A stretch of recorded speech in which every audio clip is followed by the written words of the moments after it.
BJP सांसद और अभिनेत्री कंगना रनौत ने अपनी गटर जनरेशन वाले बयान पर एक बार फिर से इस पर न सिर्फ वो कायम है बल्कि अपने समर्थन में उन्होंने एक और पोस्ट लिखा।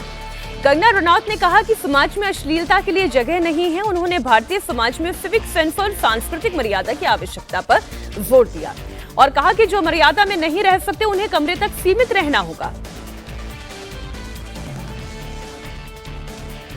आप अपनी बेटी को ऐसा सिखाएंगे, डिसिप्लिन में रहना या मर्यादाओं में रहना कोई चॉइस नहीं है। भौंडा प्रदर्शन तो हर कोई करना चाहेगा, लेकिन अगर आपको समाज में रहना है और संविधान के हिसाब से आपको चलना पड़ेगा, जिसका मतलब है कि आपकी आज़ादी वहाँ ख़त्म हो जाती है जहाँ मेरे नाक और कान शुरू होते हैं। तो आप भौंडे बनकर सिर्फ अपने कमरे में रह सकते हैं। बाहर आकर आप मेरे आराध्य, चाहे आपको मेरे माता पिता के लिए कोई सेंटिमेंट ना हो, मेरे घर के बच्चों के लिए कोई आपको भावना ना हो, उसका मतलब ये नहीं है कि आप उनको सड़क पर सेक्सुअल गालियां देंगे, उनके मान को हानि करेंगे। मेरे आराध्य, मेरे भगवान हो, चाहे मेरे नेता हो, प्रधानमंत्री जी से जो है लोग उनको एग्जाम बडी कहते हैं बच्चे, उनके साथ में कितने लोगों की भावनाएं, कोई उनको लीडर मानता है, कोई उनको दोस्त मानता है, कोई उनको परिवारजन मानता है, कोई उनको भगवान मानता है। उसी तरह से आप किसी की फीलिंग्स हर्ट नहीं कर सकते हैं। ये कोई कूल बनना नहीं है, ये एक बेसिक सिविक सेंस है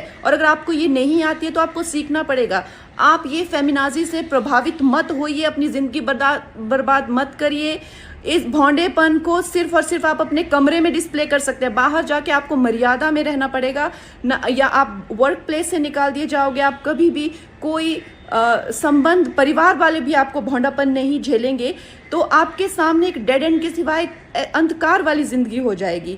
वैसे अगर देखा जाए तो साइंस भी कहती है कि ह्यूमन लाइफ का जो पर्पस है वो एवोल्यूशन है, और शास्त्र भी कहते हैं कि आप पुरुषोत्तम, जो सर्वश्रेष्ठ है पुरुषों में, उस एवोल्यूशन की तरफ जाइए। लेकिन ये अब कंगना रनौत ने जो वीडियो जारी किया है उसका एक मैसेज तो साफ है, वो अपने बयान पर कायम है और वो उससे पीछे नहीं आएंगी।